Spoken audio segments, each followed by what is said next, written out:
கிறிஸ்துவுக்குள் பிரியமானவர்களே, கர்த்தரும் இரட்சகருமாய் இயேசு கிறிஸ்துவின் ஈடிய நாமத்தினாலே உங்கள் யாவருக்கும் என் அன்பின் வாழ்த்துக்களை தெரிவித்துக் கொள்கிறேன்.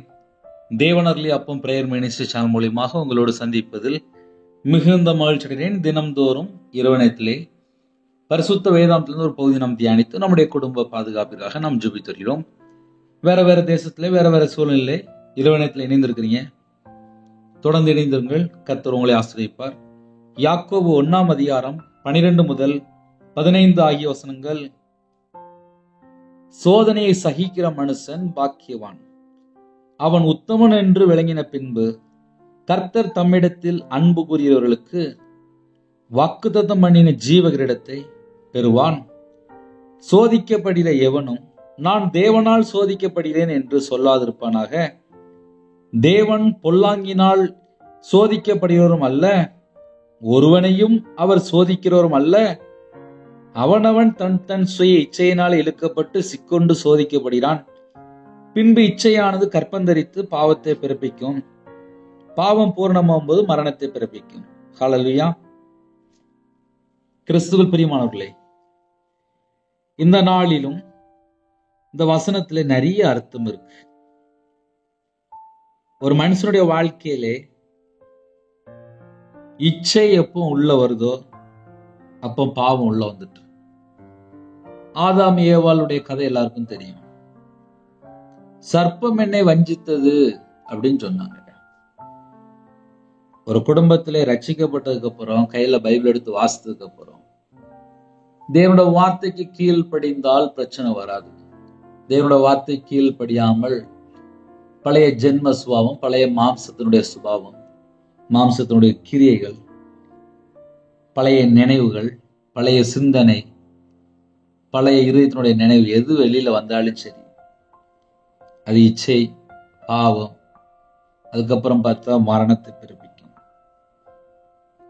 சில குடும்பத்துல ரட்சிக்கப்பட்டதுக்கு அப்புறம் கூட இயேசு ராஜா சொந்த ரட்சரா ஏற்றுக்கொண்டதுக்கு அப்புறம் கூட பழைய வாழ்க்கை வேற மாதிரி இருக்கும், ரட்சிக்கப்பட்டதுக்கு அப்புறம் வேற வாழ்க்கையா இருக்கும். ரட்சிக்கப்பட்டதுக்கு அப்புறம் கூட இந்த பழைய சுபாவங்கள், பழைய எண்ணங்கள், பழைய கேரக்டர் இது உள்ள வரும்போது பல ஆபத்து, பல பிரச்சனை. என்னுடைய வாழ்க்கையில நான் பார்த்திருக்கேன். சோதனை சகிக்கிற மனுஷன் பாக்கியவான். ஒரு மனுஷனுடைய வாழ்க்கையில சோதனை காலங்கள் அப்படின்னு சொல்லி எல்லாருக்கும் தெரியும், இருந்தாலும் சொல்லித்தரேன். சோதனை வரும்போது பல பிரச்சனைகளை சிக்கி கொள்வாங்க. சோதனை சகிக்கிற மனுஷன் பாக்கியவான். சகிக்கணும் அப்படின்னா அன்பின் அபிஷேகம் இருந்தா மட்டும்தான் சகிக்க முடியும். சும்மா நம்ம சொல்லிடுவோம், நான்லாம் சகிச்சிருவோம்ப்பா, நான்லாம் எவ்வளவு பெரிய பிரச்சனையா இருந்தாலும் சகிச்சிருவேன் அப்படின்னு சில குடும்பத்துல சொல்லலாம். ஆனா பிரச்சனை வரும்போது சகிக்க முடியாது, சகிக்க மாட்டாங்க. ஏன்னா இப்ப காலம் கடைசியா இருக்கு, சகிக்க முடியாது. சில குடும்பத்துல சகிக்கிற எண்ணமே இருக்காது. ஆனால் கர்த்தருடைய பிள்ளைகள் எதை அறிந்து கொள்ளணும் அப்படின்னா, ஒரு பிரச்சனை வருதா, இந்த பிரச்சனை ஏன் வருது, எதனால வருது, பல மடங்கு நம்ம தியானித்து பாருங்க. வசனத்தின்படி தியானித்தா இன்னும் ஆவிக்குரிய வாழ்க்கையில வளர முடியும். சோதனை சகிக்கிற மனுஷன். நிறைய குடும்பத்துல எனக்கு பிரச்சனை, எனக்கு பிரச்சனை, எனக்கு பிரச்சனை அப்படிம்பாங்க, சோதனை அப்படிம்பாங்க, நிம்மதியே இல்லை அப்படிம்பாங்க. இன்னைக்குள்ள செய்தி உங்களுக்கு கொஞ்சம் பிரயோஜனமா இருக்கும், கவனித்து கேளுங்க. ஒரு மனுஷன் சோதனையை சகிச்சுட்டான் அப்படின்னாலே அவன் உத்தமன் என்று விளங்கின பின்புதான் ஜீவகிரீடம். ஆனா சோதனை சகிக்கிற மனுஷன் பாக்கியவான். ஒரு மனுஷன் சோதனை சகிக்கிறான் அப்படின்னாலே அந்த மனுஷன் ஆசீர்வதிக்கப்பட்ட மனுஷன். ஏன்னா சில குடும்பத்துல நான் சோதனை சகிச்சுட்டு இருக்கேன், எனக்கு வீட்டுக்குள்ள எனக்கு நிறைய பிரச்சனைக்கு, என் வாழ்க்கையில எனக்கு நிறைய பிரச்சனைக்கு, நான் பல காரியத்துல போராடிட்டு இருக்கேன் அப்படிம்பாங்க. ஆனா சகிச்சுட்டு இருப்பாங்க, வெளியே தெரியாது. அது குடும்ப காரியமா இருக்கலாம், அது வெளியில் உள்ள காரியமா இருக்கலாம், வேலையில் உள்ள காரியமா இருக்கலாம். பல இடத்துல சகிச்சுட்டு இருப்பாங்க, தாங்க முடியாது. தெரியும், அவங்களுக்கே தெரியும் இது பெரிய சோதனையா இருக்கப்பா, இங்க போனாலும் சோதனையா இருக்கு, அங்க போனாலும் சோதனையா இருக்கு, காலைல தூங்கி எழுந்திரிச்சாலும் ராத்திரி வரைய சோதனையா இருக்கு. சில குடும்பத்துல இந்த பிரச்சனைல கடந்து போயிட்டு இருப்பாங்க. ஆனா சகிச்சுட்டு இருப்பாங்க. ஒரு பக்கம் பார்த்தா வீட்டுல குடும்பம் இருக்கும், இன்னொரு பக்கம் பார்த்தா வேலையில பார்த்தா பிரச்சனை இருக்கும், பயங்கரமான ஒரு இக்கட்டான சூழல் இருப்பாங்க, சகிச்சு கொண்டு இருப்பாங்க. யாரெல்லாம் இந்த செய்தி கேட்குறீங்களோ, எனக்கு ரொம்ப சோதனையா இருக்கு, நான் சகிச்சுதான் வாழ்ந்துட்டு இருக்கிறேன் அப்படின்னு சொல்லி யாரெல்லாம் நீங்க இந்த செய்தி கேட்குறீங்களோ, சோதனையை சகிக்கிற மனுஷன் பாக்கியவான், அவன் உத்தமன் என்று விளங்கின பின்பு. அப்ப சோதனை வந்தா ரெண்டு அர்த்தம் இருக்கு. சோதனை சகிக்கும் போது பாக்கியவான், பாக்கியவான் ஆசீர்வதிக்கப்பட்டவர்கள். சோதனையை சகிக்கும் போது அவங்க ஆசீர்வதிக்கப்பட்டவர்கள். ரெண்டாவது பாயிண்ட் என்னன்னா, அவன் உத்தமன் என்று விளங்கின பின்பு. அந்த பிரச்சனையில உத்தமன் என்று விளங்கின பின்பு கர்த்தர் தம்மிடத்தில் அன்பு கூறுகிறவர்களுக்கு வாக்குத்தத்தம் பண்ணின ஜீவகிடத்தை பெறுவான். எனக்கு சோதனை காலம் இருந்துச்சுப்பா, அந்த பிரச்சனைல நான் ரொம்ப பொறுமையா சகிச்சேன், நான் எல்லாத்துலயும் தாண்டி வெளியில வந்துட்டேன், நான் உத்தமனா வெளியில வந்துட்டேன், என்கிட்ட எந்த ஒரு மிஸ்டேக் இல்லை, நான் தாண்டி வெளியில வந்துட்டேன், நான் உண்மையா வெளியில வந்துட்டேன், எனக்கு ஒரு சோதனை காலம் வந்துச்சு, அந்த பிரச்சனை தாண்டி நான் வெளியில வந்துட்டேன். பழைய ஏற்பாடுல நம்ம பார்க்கும்போது யோசேப்பு கதை எல்லாரும் தெரியும். யோசேப்பு தேவனுக்கு பிரியமில்லாமல் இந்த பொல்லாத காரியம் எப்படி நான் செய்வேன்னு சொல்லிட்டு வெளியே ஓடி வந்துட்டார். அவர் தன்னை பாதுகாத்து கொண்டார். அவருடைய வாழ்க்கையில அவர் உத்தமன் என்று விளங்கின பின்பு அவருக்கு ஒரு உயர்வு வந்துச்சு. இந்த செய்தி யாரெல்லாம் இறைவனிடத்தில் கேட்கிறீங்களோ, நம்ம வாழ்க்கையில எத்தனையோ காரியத்துல சோதனை, என் வாழ்க்கையில கூட சோதனை வந்திருக்கு, எல்லாருடைய வாழ்க்கையில சோதனை வரும். சோதனையை சகிக்கிற மனுஷன் பாக்கியவான். அது முதல் பாயிண்ட். அவன் உத்தமன் என்று விளங்கின பின்பு. அப்ப கர்த்தர் எதை எதிர்பார்க்கிறார் அப்படின்னா, சோதனையில எப்படி கடந்து போறாங்க. உத்தமன் என்று விளங்கின பின்பு கர்த்தர் தம்மிடத்தில் அன்பு கூறியவர்களுக்கு. சில குடும்பத்துல என்ன பண்ணுவாங்கன்னா, சோதனை வந்த உடனே தேவனை தூசிக்கிற மாதிரி வார்த்தை பேசிடுவாங்க. யோபனுடைய வாழ்க்கையில எல்லாருக்கும் தெரியும், சோதனை வந்துச்சு, கர்த்தர் கொடுத்தா கர்த்தர் எடுத்தார், கர்த்தரோட நாமத்துக்கு ஸ்தோத்திரம் சொன்னார், தேவனை தூசிக்கல, எதுவுமே சொல்லல, ரெட்டிப்பான ஆசீர்வாதங்களை பெற்றுக்கொண்டார். இன்று நம்ம வாழ்க்கையிலே, என்னுடைய வாழ்க்கையிலே, ஒருவேளை நம்மளுடைய வாழ்க்கையிலே சோதனை அப்படின்னு சொல்லி ஒரு பிரச்சனை இருந்துச்சு அப்படின்னா, அதை நம்ம சகிச்சு அதுல உத்தமனா நம்ம விளங்கியாச்சு அப்படின்னா, அதுக்கப்புறம் வெளியில வரும்போது தான், அதுக்கப்புறம் கர்த்தரிடத்துல அன்பு கூறும்போது வாக்குத்தத்தம் பண்ணின ஜீவகிடத்தை அவங்க பெற்றுக்கொள்ள முடியும். ஹல்லேலூயா. அடுத்தாப்புல சோதிக்கப்படுகிற எவனும். சில குடும்பத்திலே நான் சோதிக்கப்பட்டு இருக்கேன், எனக்கு இந்த பிரச்சனை அந்த பிரச்சனை சொல்லி ஏகப்பட்ட காரியம் சொல்லுவாங்க. சோதிக்கப்படுகிற எவனும் நான் தேவனால் சோதிக்கப்படுகிறேன் என்று சொல்லாதிருப்பானாக. இப்போ சில குடும்பத்துல என்ன சொல்லுவாங்கன்னா, தேவன் தான் தேவன் தான் அப்படிம்பாங்க. கீழே ஆன்சர் வருது, தேவன் பொல்லாங்கினால் சோதிக்கப்படுகிறவர் அல்ல, ஒருவனையும் அவர் சோதிக்கிறவரும் அல்ல என்று எழுதப்பட்டிருக்கு.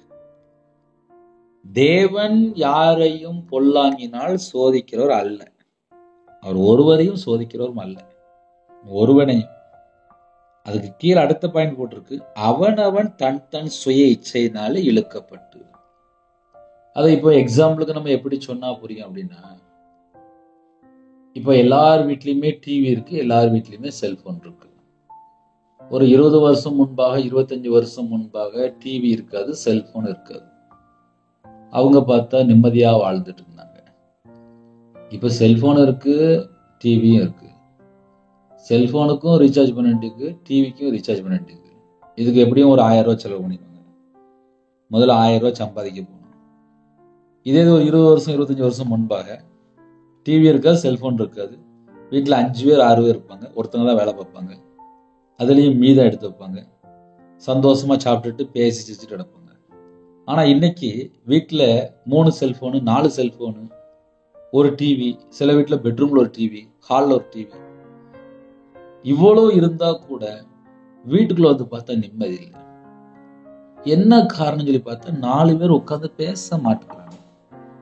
பிள்ளைகள் அம்மா அப்பாட்ட உட்காந்து பேச மாட்டுக்கு, கணவர் மனைவிட்ட பேச மாட்டுக்காங்க.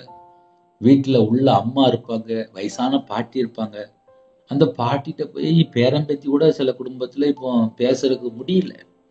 கேட்டால் பிஸி பாட்டி, நான் படிக்கிறேன் பாட்டி அப்படின்னு சொல்லுவாங்க. அவங்க கையில பார்த்தா செல்ஃபோன் எடுத்து கேம் விளையாண்டுட்டு இருப்பாங்க. நான் சொல்றதெல்லாம் இப்போ நிறைய குடும்பத்தில் நடந்துட்டு இருக்கு. சில வீட்டில் என்ன பிரச்சனைன்னு சொல்லி தெரியாம மண்டையை வச்சுட்டு இருப்பாங்க. அதுவும் சில வீட்டுல நடக்கு. காரணம் என்னன்னு சொல்லி பார்க்கும்போது, ஒரு வீட்டுல செல்போனு, டிவி, அவங்கதான் டிவியும் வாங்குறாங்க, அவங்கதான் செல்போன் வாங்குறாங்க. வாங்கும்போது என்ன யோசிக்கணும் அப்படின்னா, அந்த செல்போன் தேவையில்லாம யூஸ் பண்ணக்கூடாது, என் பிள்ளைகள்ட்ட கொடுக்கக்கூடாது, தேவைப்பட்ட காரியத்துக்கு மட்டும்தான் யூஸ் பண்ண சொல்லி வாங்குறாங்க. ஒரு 2 நாள் 3 நாள் இல்லை 5 நாள் இல்லை 1 வாரம், அதுக்கப்புறம் பார்த்தா செல்போன் பழசாயிரும். அப்புறம் பார்த்தா வீட்டில் அப்படியே வைப்பாங்க, பிள்ளைகள் எடுத்து கேம் விளையாடும். அப்புறம் அப்படியே இஷ்டம் போல பேச ஆரம்பிப்பாங்க. 2 மணி நேரம் 3 மணி நேரம் செல்போன்ல பேசிட்டு இருப்பாங்க, வீண் வார்த்தை. சோதிக்கப்படுகிற எவனும் நான் தேவனால் சோதிக்கப்படுகிறேன் என்று சொல்லாதிருப்பானாக. செல்போன் வீட்டுக்கு தேவைதான், ஒரு டிவி கூட தேவைப்பட்ட நியூஸ் பார்க்கறதுக்கு, உலகத்துல ஏதாவது ஒரு முக்கியமான ஒரு காரியத்துக்கு டிவி ஆன் பண்ணா பரவாயில்ல. ஆனால் நான் இன்னைக்கு காலையில வெளியில போயிட்டு இருந்தேன். காலையில போகும்போது ஒரு கடையில நல்ல கிறிஸ்டியன் பாட்டு கேட்டுட்டு இருந்துச்சு. மத்தியானம் போயிட்டு திரும்பி வரும்போது பார்த்தா உலகத்துக்குள்ள நல்ல இஷ்டம் போல பாட்டு ஓடிட்டு. நான் யோசித்தேன், காலையில இந்த கடைக்கு முன்னாடி போகும்போது சந்தோஷமா சொல்லிட்டு போனேனே, அழகா கிறிஸ்டியன் பாட்டு கேட்கறாங்களே அப்படின்னு சொல்லிட்டு யோசிச்சுட்டு போனேன். மத்தியானம் வரும்போது அந்த கடையில கேட்ட பாட்டு எனக்கு ரொம்ப துக்கத்தை உண்டாக்கிட்டு. காலையில பார்த்தா ஒரு மாதிரி இருக்காங்க, மத்தியானம் பார்த்தா ஒரு மாதிரி இருக்காங்க. அப்ப என்ன அர்த்தம் அப்படின்னா, ஒரு மனுஷன் டக் டக்குன்னு மாறிட்டே இருக்கிறான். நம்ம கையில செல்போன் இருக்கு, நன்மையும் இருக்கு, தீமையும் இருக்கு. நன்மையை பார்க்கும்போது ஆசீர்வாதம் வந்துடும், அதுல தீமைக்குள்ள போகும்போது கண்ணிக்குள்ள சிக்கி கொள்றான். செல்போன் தான். நான் ஒரு 3-4 வாரம் முன்னாடி சர்ச்சுக்கு போயிருக்கும்போது ஒரு 10 பாஸ்டர் வந்திருந்தாங்க. நான் ஒரு விசுவாசியா ஒரு சைடில் உட்காந்துருந்தேன். அந்த இடத்துல பார்க்கும்போது ஒரு 6 பாஸ்டர், ஆமா, கையில பைபிள் கொண்டு வந்த மாதிரி தெரிஞ்சது. மிச்சம் ஒரு 3-4 பேர் 5 பேர்கிட்ட கையில பைபிளே இல்லை, வெறும் செல்போன் மட்டும்தான் தூக்கிட்டு வராங்க. காலை இப்ப அப்படி போயிட்டு கடைசி காலத்துல செல்போன்லயே தான் போயிட்டு இருக்கிறாங்க. செல்போன்ல நன்மையும் இருக்கு, தீமையும் இருக்கு. நம்ம பரிசுத்த வேதாந்தத்தை எடுத்து மணி கணக்க உட்கார்ந்து வாசிக்கும் போது எது நன்மை எது தீமை என்பதை நம்ம அறிந்து கொள்ள முடியும். இப்ப சில குடும்பத்துல என்ன செய்றாங்கன்னா, பாட்டு படிக்கிறேன்னு சரி, பைபிள் வாசிக்கிறேன்னு சரி, எல்லாமே செல்போன்லயே முடிச்சிருக்காங்க. மறுபடியும் அதே செல்போன்ல தேவையில்லாம போனும் பேசிட்டு இருக்கிறாங்க. அவைக்குரிய வாழ்க்கையில வளர்ந்து நினைக்கிறாங்க, கையில பைபிள் எடுத்து வாசிக்க மாட்டேங்காங்க. நிறைய குடும்பத்துல பெரிய பிரச்சனையா இருக்கு. சோதிக்கப்படுகிற எவனும், சோதனை எங்க இருந்து வருது அப்படின்னா, கையில செல்போன் மூலியமா சோதனை வந்துருது. காலைல தூங்கி எழுந்தோடனே முழங்கால் போட்டு பைபிள் எடுத்து வாசிக்கணும்னு நினைப்பாங்க. ஆனா தூங்கி எழுந்தோடனே முதல்ல செல்போன் எடுப்பாங்க. அந்த செல்போன் எடுத்தோன்னே அதுக்குள்ளேயே அவங்களுடைய சிந்தனை, அவங்களுடைய மைண்ட் எல்லாம் மாறிடும். ஒரு 1/2 மணி நேரம் ஜோம்னு சொல்லி நினைப்பாங்க, ஆனா முடியல. காரணம் என்ன? கையில செல்போன் தான். ஆனா இவங்க ஒரு 10 வருஷம் முன்பா 20 வருஷம் முன்பா செல்போன் இல்லாத காலத்துல எப்படி வாழ்ந்துன்னு சொல்லி பார்க்கும்போது, அழகா காலையில முழங்கால் போட்டு ஜெபம் பண்ண எத்தனையோ குடும்பங்கள் உண்டு. ஒரு செல்போன் தான் வாங்கியிருப்பாங்க, அவ்வளவு தூரம் மாற்றம். நைட்டு 9 மணிக்கு 10 மணிக்கு படுத்து தூங்கிடுவாங்க. ஆனா இப்ப கையில செல்போன் இருக்கு, தூங்கும்போது பார்த்தா 12, 1, 2. அப்புறம் காலையில 8 மணிக்கு எந்திரிச்சு காலையில குளிக்காம, அப்புறம் வேக வேகமா பைபிள் வாசிக்காம, சாப்பிடாம கொள்ளாம அப்படியே ஓடி போயிருது. செல்போன் மூலியமா எத்தனையோ குடும்பம் அழிஞ்சிட்டு இருக்கு. சோதிக்கப்படுகிற எவனும் நான் தேவனால் சோதிக்கப்படுகிறேன் என்று சொல்லாதிருப்பானாக. செல்போன் நல்ல காரியத்தை வாங்கியிருப்பாங்க, ஆனா அதுல தீமையும் இருக்கு, நன்மையும் இருக்கு. நான் நிறைய காரியங்களை சொல்லிட்டே வரேன். எத்தனையோ குடும்பத்துல செல்போன்ல மூழ்கி போய் கிடக்குறாங்க. நான் சர்ச்சில் வேலை பார்க்கும்போது ஒரு 10th படிக்கிற பையன், கொயர்ல உள்ள பையன், அந்த பையன் நான் பேசினேன், ஒரு நாளைக்கு கேம் எத்தனை மணி நேரம் விளையாடுவேன் அப்படின்னு கேட்டேன். குறைஞ்சது 8 மணி நேரம் இல்ல 10 மணி நேரம். நான் ஒரு நாளைக்கு நான் எப்படியும் ஆன்லைன் மூலியமா நான் விளையாண்டுருவேன். 2 சிம் கார்டு வச்சுருக்கேன். 2 சிம் கார்டுமே இதுல 3 GB, அதுல 3 GB, 6 GB நான் காலி பண்ணிடுவேன். 2 செல்போன் வச்சிருக்கேன் அப்படின்னா. 10th பார்த்தா மார்க் கம்மியா தான் வந்துச்சு. இதை ஏன் சொல்றேன் அப்படின்னா, ஒரு 10th படிக்கிற பையன், கொயர்ல உள்ள பையன், சர்ச்சில் உள்ள பையன், ஆனால் 10 மணி நேரம் கேம் விளையாண்டா எப்படி இருக்கும்? வாங்கி கொடுத்து யாருன்னா அம்மா அப்பா தான். சர்ச்சில் போய் ஜெபம் பண்றாங்க, என் பையன் நல்லா படிக்கணும், என் பையன் நல்லா படிக்கணும், என் பையன் நல்லா படிக்கணும் ஜெபம் பண்றாங்க. ஆனா கையில பார்த்தா செல்போன்ல கேம் விளாண்டுட்டு இருக்காங்க. சத்தம் போட்டா போனை உடைச்சிருக்காங்க. அப்புறம் புது போனை வாங்கி கொடுக்குறாங்க. அந்த அளவுக்கு பையனுக்கு செல்லமா வாங்கி வாங்கி கொடுக்குறாங்க. அப்புறம் அந்த பையன் தப்பா போயிட்டான்னு சொல்லிட்டு அப்புறம் உட்காந்து அழுதுட்டு இருக்கிறாங்க. சோதிக்கப்படுகிற எவனும் நான் தேவனால் சோதிக்கப்படுகிறேன் என்று சொல்லாதிருப்பானாங்க. ஆசையா பிள்ளைகள் வளர்க்குறாங்க, ஆசையா வாங்கி கொடுக்குறாங்க. எல்லாத்துக்குமே ஒரு லிமிட், எப்படி என்ன செய்யணும் எல்லாம் யோசிக்கணும், ஒரு வழியே இல்லை. நைட் நேரத்துல செய்தி யாரெல்லாம் கேட்குறீங்களோ, உங்க வீட்டில் உள்ள காரியம் எப்படி இருக்கு, உங்க பிள்ளைகள் யார்கிட்ட போன் பேசுது, உங்க பையன் யார்கிட்ட போன் பேசுறான், எல்லாமே நம்ம தான் பார்க்கணும். இஷ்டம் போல வாழ்ந்தா அப்புறம் பிசாசு ஆட்டோமேட்டிக்கா உள்ள வந்துடும். நம்ம மக்கள் நினைப்பாங்க, நான் ஞாயிற்றுக்கிழமை சர்ச்சில் போய் பொருத்தனை பண்ணி ஜெபம் பண்ணிட்டேன். சரி ஜெபம் பண்ணிட்டீங்க, மிச்சம் 6 நாள் எப்படி வாழ்றீங்க, உங்க பிள்ளைகள் எப்படி இருக்கு? இப்ப நானே எடுத்துக்கோங்களேன், 7 நாள்ல 24 மணி நேரம் 24 மணி நேரம் நான் எப்படி வாழ்றோன்னு அதை வச்சுதான் தேவன் என்னை ஆசீர்வதிப்பார். நான் கர்த்தருக்கு பிரியம் இல்லாம என்னோட வாழ்க்கையில் எத்தனை காரியம் இருக்கோ அது எல்லாவற்றையும் நான் நியாயத்தீர்ப்பு நாள்ல நான் கணக்கு சொல்லி ஆகணும். உங்களை வேணா ஏமாத்திடலாம், என்னைய வேணா நான் ஏமாத்திடலாம், ஆனா நியாயத்தீர்ப்பு நாள்ல நான் போய் கணக்கு சொல்லி ஆகணும். இந்த பூமியில மனம் திரும்புற ஒரு காரியம் உண்டு. மனம் திரும்பினால் பாவ மன்னிப்பு. சோதனையை சகிக்கிற மனுஷன் பாக்கியவான். சோதிக்கப்படுகிற எவனும் நான் தேவனால் சோதிக்கப்படுகிறேன் என்று சொல்லாதிருப்பானாக. அப்படி சொல்லிட்டு தான் உடனே சொல்றார், தேவன் பொல்லாங்கினால் சோதிக்கப்படுகிறவர் அல்ல, ஒருவனையும் அவர் சோதிக்கிறவரும் அல்ல அப்படின்னு சொல்லி முடிச்சிட்டார். அதுக்கப்புறம் கீழே அதனுடைய விளக்கத்தை சொல்றார். அவனவன் தன் தன் சுய இச்சையினாலே இழுக்கப்பட்டு, அதுல ஒரு வேர்டு வருது, சுய இச்சை. இந்த சுய இச்சை எங்கெல்லாம் இருக்கோ அங்கெல்லாம் அகப்பட்டு தான் கிடப்பாங்க. அது என்னை யாரா இருந்தாலும் சரி, ஒரு மனுஷனோட வாழ்க்கையில எப்போ இச்சை சுய இச்சை அப்படின்னு சொல்லி உள்ள வருதோ அதுக்கப்புறம் அவங்க ஒரு கட்டப்பட்ட நிலைமையில வந்துடும், கண்ணிக்குள்ள சிக்கி கொள்வாங்க. அவனவன் தன் தன் சுய இச்சையினால இழுக்கப்பட்டு, சுய இச்சை வந்தோன்னு இழுக்கும். இப்ப செல்போன்லாம் சிலவங்க கையில கொண்டுட்டு அப்படியே எங்கேயாவது தனியா போயிருவாங்க, ஒரு வனாந்திரமான ஒரு காட்டுக்குள்ள போயிருவாங்க, இல்லைன்னா அப்படியே சைட்ல ஒதுங்கிடுவாங்க, யார்கிட்டையும் பேச மாட்டாங்க. சில வீட்டுல மனைவிட்ட பேச மாட்டாங்க, அம்மாட்ட பேச மாட்டாங்க. ஒரு வீட்டுல எங்கேயாவது ரூம்ல உட்காந்து ஒரு ஓரமா உட்காந்து செல்போனை பார்த்து ஏதாவது நோண்டிட்டே இருப்பாங்க. எத்தனை மணி நேரம் பார்க்கன்னு சொல்லி பார்த்தா 5 மணி நேரம் 6 மணி நேரம் பார்த்துட்டு இருப்பாங்க. பக்கத்துல வந்தா நான் படுத்து தூங்கிடுறேன் அப்படிம்பாங்க. நான் சொல்றதெல்லாம் நீங்க செக் பண்ணி பார்க்கலாம். சின்ன பிள்ளைகள், குட்டி பிள்ளைகள் கூட அம்மா அப்பா செல்போன் கேட்டா திருப்பி கொடுக்க மாட்டேங்குது. செல்போனை மறுபடியும் கையில வச்சுக்கிட்டு கொடுக்க மாட்டேன் அப்படிங்கிறது. அப்ப என்னன்னா சின்ன பிள்ளை கூட செல்போன்ல அடிமையா இருக்கு. நான் சொல்றது ஆமாவா இல்லையா?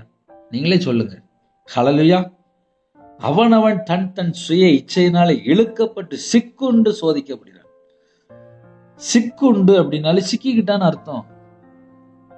சுய இச்சை எங்கெல்லாம் வருதோ அங்கெல்லாம் சிக்கிக்கிட்டான். சிக்கனுக்கு அப்புறம் தான் சோதிக்கப்பட்டுருவானு. அப்புறம் எனக்கு 2 மணி நேரம் போச்சு, 3 மணி நேரம் போச்சு அப்படிம்பாங்க. ஐயோ, நான் நைட் வந்து பைபிள் வாசிக்கணும் ஜெபம்னு சொல்லி நினைச்சேன், இந்த டிவியை ஆன் பண்ணேன், செல்போனை ஆன் பண்ணேன், என் வாழ்க்கையில எனக்கு 3 மணி நேரம் வேஸ்டா போச்சு, என் மனைவிட்ட கூட பேசல, எங்க அம்மாட்ட பேசல அப்படிம்பாங்க. எதுக்கு? 3 மணி நேரம் செல்போன்ல மூழ்கி போய் கிடப்பாங்க, வெளியே தெரியாது. நான் சொல்றது ஆமாவா இல்லையா? எத்தனை குடும்பத்திலே மூழ்கி போய் கிடக்குறாங்க. அப்ப என்ன அர்த்தம் அப்படின்னா, செல்போன்ல யாரெல்லாம் மூழ்கி போய் கிடக்குறாங்களோ அவனோட வாழ்க்கையில ஒரு விடுதலை இல்லாம இருக்கும். அது செல்போன்ல தேவையில்லாத நபர்கிட்ட பேசும்போது இன்னும் பிரச்சனை அதிகமா வந்துடும். ஒரு ஆள்கிட்ட 2 மணி நேரம் 3 மணி நேரம் 6 மணி நேரம் செல்போன் பேசினா அங்க என்ன ஆவி இருக்கும்? நம்ம அப்படி கொஞ்சம் யோசிச்சு பார்ப்போமே. 3 மணி நேரம் 6 மணி நேரம் செல்போன்ல தொடர்ந்து கண்டினியூவா பேசிட்டே இருப்பாங்க. இப்ப நானே இருக்கேன், என் மனைவிட்ட எவ்வளவு நேரம் பேசுவேன்? ஏதாவது ஒரு முக்கியமான பாயிண்ட் இருந்தா பேசுவேன், அவ்வளவுதான். என் குடும்பத்துல பிள்ளைகிட்ட எப்படி பேசுவேன்? என்ன வேணும், எதுக்கு, அவ்வளவுதான். அப்ப இன்னைக்கு செல்போன்ல பல மணி நேரம் வேஸ்ட் பண்ணும்போது சுய இச்சையில சிக்குண்டு சோதிக்கப்பட்டிருக்காங்க. சுய இச்சையினால இழுத்துட்டு போயிரும், அப்படியே கடலுக்குள்ள இழுத்துட்டு போயிரும். அப்புறம் நடுக்கடல்ல போய் தனியா உட்காந்து யோசிச்சுட்டு இருப்பாங்க, நான் எப்போ நடுக்கடலுக்கு வந்தேன், இனி யார் இழுத்துட்டு போனா? அந்த சுய இச்சை வந்த உடனே நேரம் நடுக்கடல்ல தனியா அப்புறம் இனி யாராவது காப்பாத்துங்க அப்படிம்பாங்க. அப்படியும் சில குடும்பத்துல நடக்கத்தான் செய்யுது. தன் சுய இச்சையினால இழுத்துட்டு போயிரும், அது எங்கேயாவது போயிரும். சிக்குண்டு சோதிக்கப்படுகிறான். சிக்கப்பட்டதுக்கு அப்புறம் சோதிக்குதான்ப்பா படுவான். சத்துரு கையில போய் மாட்டியாச்சு அப்படின்னா அப்புறம் பல பிரச்சனை, பல அடிமை, காசு பேரும், அப்புறம் பணம் பேரும், நிம்மதி பேரும், சமாதானம் இருக்காது. சில குடும்பத்துல தண்ணி அடிக்குன்னு சொல்லிட்டு போவாங்க. சாயங்காலம் கொஞ்சம் சம்பளம் வாங்கியிருப்பாங்க, டெய்லி சம்பளத்தை வாங்கிட்டு இருப்பாங்க, இல்ல வாரத்துக்கு ஒரு நாள் சம்பளம் வாங்கிட்டு இருப்பாங்க. கூலி வேலை பார்ப்பாங்க, இல்ல ஒரு கொத்தனார் வேலை பார்ப்பாங்க. சில குடும்பத்துல தண்ணி அடிக்க போயிருவாங்க. ஒரு 100 ரூபாய் 200 ரூபாய்க்குன்னு நினைச்சிட்டு போவாங்க. அங்க பார்த்தா 500 ரூபாய் 1000 ரூபாய் காணாம போயிடும். யாருக்கா ஃப்ரெண்டுக்கு வாங்கி கொடுத்துருப்பாங்க, பணம் ஃபுல்லா காணாம போயிடும். வீட்டுக்கு வரும்போது பார்த்தா கையில காசு இருக்காது. ஏன்னா சில குடும்பத்துல என்ன பண்ணுவாங்கன்னா அப்படியே போதையில எங்கேயா விழுந்துருவாங்க, கையில இருக்கிற பணம் ஃபுல்லா வெளியே போயிடும். வீட்டுல வரும்போது பார்த்தா பிள்ளைகள் பார்த்து எங்க அப்பா ஏதாவது வாங்கிட்டு வருவாங்க. மனைவி பார்ப்பாங்க, இன்னைக்கு சம்பளம் வந்துடும், இந்த கடனை அடைச்சிடலாம், இவ்வளவு ரூபா கொண்டு வருவாங்கன்னு சொல்லி நினைச்சிட்டு இருப்பாங்க. அங்க பார்த்தா பணம் பார்த்தா வேற எங்கேயா தேவையெல்லாம் வேஸ்ட். சிக்குண்டு சோதிக்கப்படும் போது நஷ்டம் வரும். ஹல்லேலூயா. ஒரு மனுஷனுடைய வாழ்க்கையில சுய இச்சை எங்கெல்லாம் வருதோ, இச்சைக்குள்ள எந்த மாதிரி ஒரு காரியத்துல சிக்கிக் கொள்றானோ, அவனுடைய வாழ்க்கையில பல லட்சங்கள் கூட நஷ்டம் வர வாய்ப்பு இருக்கு. அதுக்கு எக்ஸாம்பிளுக்கு ரவிராஜ் இருக்கு. ஏன்னா நான் நிறைய காரியத்துல சிக்கப்பட்டு சோதிக்கப்பட்டு அப்புறம் என் வாழ்க்கையில எல்லாம் இழந்து வியாபாரத்துல இருக்கும்போது நஷ்டம். சிந்தனைக்குள்ளே சுய இச்சை வந்தா கண்டுபிடிக்கணும். ஒரு மனுஷன் கர்த்தரை விட்டு தள்ளி போறானா கண்டுபிடிக்கணும். எங்கேயாவது ஒரு காரியத்துல போய் சிக்கிக்கணும். மனுஷனை நம்பி பல மணி நேரம் பேசியாச்சுனாலே அவன் சிக்கிக்கிட்டான். இன்னைக்கு நிறைய குடும்பத்துல நான் தப்பே பண்ணல அப்படிம்பாங்க. ஆனா யார்கிட்டயோ ஒரு ஃப்ரெண்டுகிட்ட பல மணி நேரம் பேசிட்டு இருப்பாங்க. அது 5 நிமிஷம் 10 நிமிஷம் பேச மாட்டாங்க, 3 மணி நேரம் 6 மணி நேரம் பேசிட்டு இருப்பாங்க. அதுக்கப்புறம் 6 மணி நேரம் பேசினதுக்கு அப்புறம் அப்புறம் இவங்களும் அவங்களும் ஒரே ஃப்ரெண்டா தான் இருப்பாங்க. வீட்டுல அம்மா அப்பா கண்ணு தெரியாது, மனைவி கண்ணு தெரியாது, புருஷன் கண்ணு தெரியாது. வேற யார்ட்டையும் ஒரு 3 மணி நேரம் 6 மணி நேரம் பேசினா என்ன ஆகும்? அப்படியும் சில குடும்பம் இருக்கு. அதனால இரவு நேரத்துல என்ன யோசிக்கணும் அப்படின்னா, தன் சுய இச்சை, அவனவன் தன் சுய இச்சைனாலதான் சிக்கப்படுறான், இழுக்கப்படுறான், அப்புறம் சோதிக்கப்படுறான். பின்பு இச்சையான கற்பந்தரித்து பாவத்தை பெருப்பிக்கும், பாவம் பூரணமாக மரணத்தை பெருப்பிக்கும். மரணத்து வரைய கொண்டு போய் விட்டுரும். ஒரு மனுஷன் எங்கேயாவது சிக்கிக்கிட்டான் அப்படின்னா, இயேசுவே அந்த காரியத்தில் சிக்கிக்கிட்டான்ப்பா, என்னை மன்னிச்சிருங்கப்பா, நான் வெளியில வரணும்ப்பா அப்படின்னு சொல்லி அவருடைய சமூகத்துல நோக்கி கெஞ்சி கேட்கும்போது நம்ம குடும்பத்தை விடுவிப்பார். ஹல்லேலூயா. இரவுக்கு ஜெபிப்போமா? இந்த செய்தி உங்களுக்கு பிரயோஜனமா இருந்துச்சு அப்படின்னா ஷேர் பண்ணுங்க. ஏன் அப்படின்னா வசனம் ஜீவனுள்ள வசனம். அது மற்றவங்களுக்கு போய் சேரும்போது அவங்க ஒருவேளை அந்த செய்தி கேட்டால் அந்த ஆத்துமா ரட்சிக்கப்படும். நம்ம ஒரு சின்ன ஊழியம் பண்றோம் ஆன்லைன் மூலியமா. ஏதோ ஒரு குடும்பத்துல நைட் நேரத்துல செல்போன்லயோ, தேவையில்லாத நபர்கிட்டயோ, தேவையில்ல ஒரு அடிமையிலையோ, ஒரு விபச்சார அடிமையிலையோ, ஒரு செல்போன் அடிமையிலையோ, இல்ல டிவி பார்க்கறதுலயோ, படம் பார்க்கறதுலயோ எங்கேயோ ஒரு இடத்துல அடிமையா இருப்பாங்க. அந்த ஜனங்களுக்குள்ள இந்த சுவிசேஷம் போய் சேரும்போது அந்த ஆத்துமா ரட்சிக்கப்படும். ஒரு பாவி மனம் திரும்பும்போது பரலோகத்துல மிகுந்த சந்தோஷம். இவ்வளவு நேரம் பேசிட்டு இருக்கேன். ஒருவேளை உங்களுக்கு பிரயோஜனமா இருந்துச்சு அப்படின்னா எங்களுடைய ஊழியக்காக ஜெபிங்க. நம்ம எல்லாரும் ஒருமனப்பட்டு ஜெபிக்க போறோம். நைட் நேரத்துல நம்ம வாழ்க்கையில எப்படி நம்ம வாழ்றோம்? உங்க வீட்டுல மனைவிட்ட பேசுறீங்களா? கணவர்கிட்ட பேசுறீங்களா? பிள்ளைகிட்ட பேசுறீங்களா? அம்மாட்ட பேசுறீங்களா? அப்பாட்ட பேசுறீங்களா? சொந்தக்காரன்ட்ட பேசுறீங்களா? உங்களோட ஐக்கியம் எப்படி இருக்கு? அன்பா இருக்கா? அதை நம்ம கொஞ்சம் கண்டுபிடிக்கணும். ஹல்லேலூயா. கண்களை மூடி நாம் ஜெபம் செய்வோம். கிருபை மகிமை நிறைந்த பரிசுத்தமுள்ள நல்ல தகப்பனே, உம்மை நன்றியோடு துதிக்கிறோம், சுதிக்கிறோம்ப்பா. இவ்வளவு நேரம் பொறுமையா கேட்டாங்கப்பா. ஏதாவது ஒரு காரியத்திலே சுய இச்சையினாலே இழுக்கப்பட்டு சிக்குண்டு சோதிக்கப்பட்டிருந்தால் அதுல இருந்து நாங்க வெளியில வரணும்ப்பா. எங்கள்கிட்ட உள்ள பாவத்தை மன்னிச்சிருங்க. சோதிக்கப்படுகிற எவனும் நான் தேவனால் சோதிக்கப்படுகிறேன் என்று சொல்லாதிருப்பானாக. சோதனையை சகிக்கிற மனுஷன் பாக்கியவான், அவன் உத்தமன் என்று விளங்கின பின்பு கர்த்தர் தம்மிடத்தில் அன்பு கூறியவர்களுக்கு வாக்குத்தத்தம் பண்ணின ஜீவரிடத்தை பெறுவான் என்று எழுதப்பட்டிருக்கு. எந்த குடும்பத்திலே இணைந்திருக்கிறாங்களோ அந்த குடும்பம் ஜீவரிடத்தை பெற வேண்டும். அர்ப்பணிக்கிறோம்ப்பா. எங்க வாழ்க்கையில எத்தனை குறை இருக்கும் மன்னிச்சிருங்கப்பா. மன்னிச்சு எங்களை மீட்டெடுங்க. உங்க கரத்துல தாழ்த்தி அர்ப்பணித்து கெஞ்சு கேட்கிறோம். நைட் டியூட்டில இருக்கிறாங்க, நைட் நேரத்துல டிராவலிங் லைன்ல இருக்காங்க, நைட் நேரத்துல வெளியில இருக்கிறாங்க. உங்க பிள்ளைகளுக்கு சகல விதமான பாதுகாப்பு தாங்க. ஹாஸ்பிட்டல்ல அவசர சிகிச்சையில் ஹாஸ்பிட்டல்ல அட்மிட் ஆகி ஐசியூவில் இருக்காங்க, ஆப்ரேஷன் தேட்டரில் இருக்காங்க, படுத்த படுக்கையில் இருக்காங்க, கவர்மெண்ட் ஹாஸ்பிட்டலில் இருக்காங்க, பிரைவேட் ஹாஸ்பிட்டலில் இருக்காங்க, யாருமே இல்லாமல் தனியாக இருக்காங்க, விதவையாக இருக்காங்க. சில குடும்பத்தில் நைட் நேரத்தில் யாருமே இல்லாமல் கைவிடப்பட்ட நிலைமையில சரீரத்தில் பலவீனத்தோடு படுத்த படுக்கையில் இருக்காங்க. எந்த மாதிரி சூழ்நிலையே பலவீனத்தோடு சரிப்பா, உம்முடைய தழும்புள்ள கரத்தினால தொட்டு சுகமாக்கிட்டாங்க. பரிபூர்ணமான சுகம் வேணும்ப்பா. இயேசு கிறிஸ்து நாமத்துல பரிபூர்ணமான சுகம் வேணும்ப்பா. யாரெல்லாம் எடுத்துக்கோங்க, எல்லாருடைய ஆவி ஆத்துமா சரீரம் சிந்தனை எல்லாவற்றையும் உம்முடைய ஜீவன் அப்படி இந்த நாள் முழுவதும் பாதுகாத்து கிருபை காசு தோத்துரும். நைட் நேரத்துல படுத்துங்க போறோம், இன்பமான தூக்கம் தாங்க. அதிக அளவில் வெளிப்படுங்க, வரக்கூடிய காரியத்தை வெளிப்படுத்துங்க. எங்க வீடு முழுவதும் இயேசு கிறிஸ்து ரத்தம் வெளிப்பட்டு உருவின பட்டயத்தோட தேவ தூதர் உலகட்டும். தேவையில்லா சொப்பனங்கள் தேவையில்லா எண்ணங்கள் எல்லாவற்றையும் நீக்கி வரக்கூடிய காரியத்தை வெளிப்படுத்துங்க. எங்க வீட்டுக்குள்ளே கர்த்தரா இயேசு கிறிஸ்து ராஜா நீங்க இறங்குவாங்க. யாரெல்லாம் நைட் நேரத்திலே அப்பா இணைந்திருந்தாங்களோ அவங்களுடைய மன விருப்பத்தை கத்த நிறைவேற்றி தான் கடன் பிரச்சனைக்கு ஒரு முடிவு கொண்டு வாங்க. இந்த மாசத்துல எல்லா தேவையிலெல்லாம் கத்த சந்திக்கிறாஜா. நிறைய குடும்பத்துல நிறைய கவலைகளோடு வேதனையோடு கண்ணீரோடு பலவிதமான பிரச்சனையோடு இருக்காங்க. எல்லா பிரச்சனைக்கும் ஒரு முடிவு கொண்டு வாங்க. தேவன் அருளிய பிரேயர் மினிஸ்டர்ல கத்த ஆசீர்வதித்தாங்க. உங்களுடைய கரத்துல அர்ப்பணிக்கிறோம்.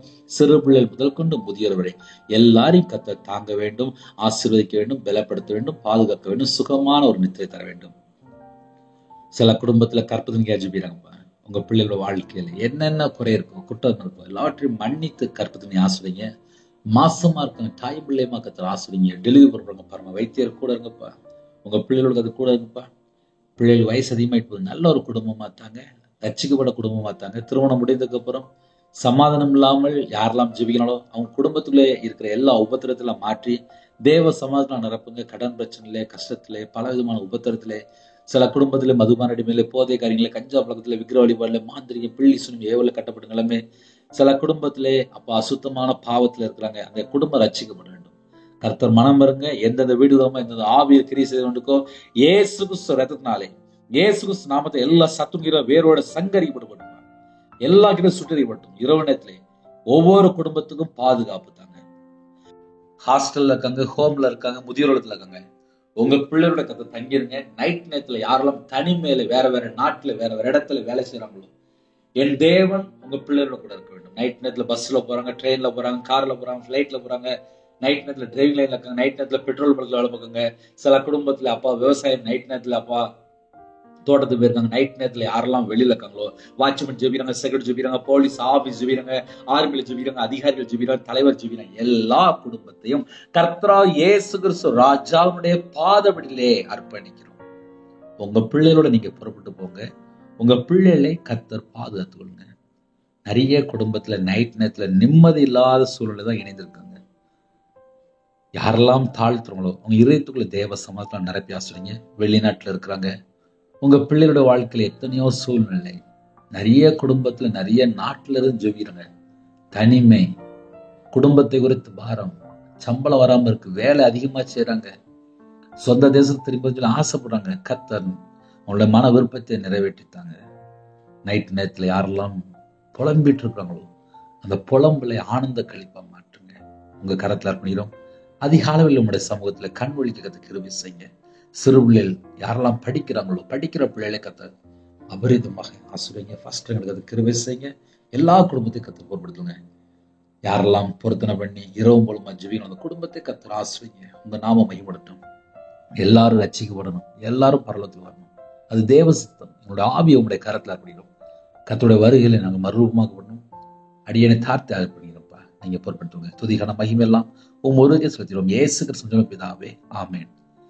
தேவனுக்கே மகிமுண்டதாக. கர்த்தர் தாமே உங்களை உங்கள் குடும்பத்தில் சகல காரியத்திலும் சம்பூர்ணமா திருப்தியாக கர்த்தர் கூட ஆசீர்வதிப்பாராக. ஆமென். கர்த்தரா இயேசு கிறிஸ்து கிருபையும் பிதாவாகிய தேவனுடைய அன்பும் பரிசுத்தருடைய ஐக்கியமும் இப்பொழுதும் எப்பொழுதும் சதா காலங்களிலும் நம் மனதில் கொடுப்பதாக. ஆமென். கிறிஸ்துவில் பிரியமானவர்களே, எங்களுடைய ஊழியக்காக தினமும் ஒரு நிமிடமா ஜெபிங்க.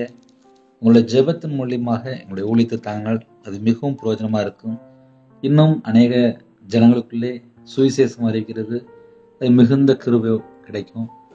9363064182 நம்பர் கொண்டால் நாங்கள் உங்களுக்காக குடும்பத்துக்காக ஜெபிப்போம். நீங்களும் எங்களுடைய ஊழியக்காக தொடர்ந்து ஜெபித்து கொள்ளுங்கள். God bless you. அதிகாலை வேளை 3 மணிக்கு ஜெபிக்கிறோம். அதையும் தொடர்ந்து கேளுங்கள். நன்றி. Thanks for watching. Please subscribe our channel. Click the like and share. Click the bell. God bless you.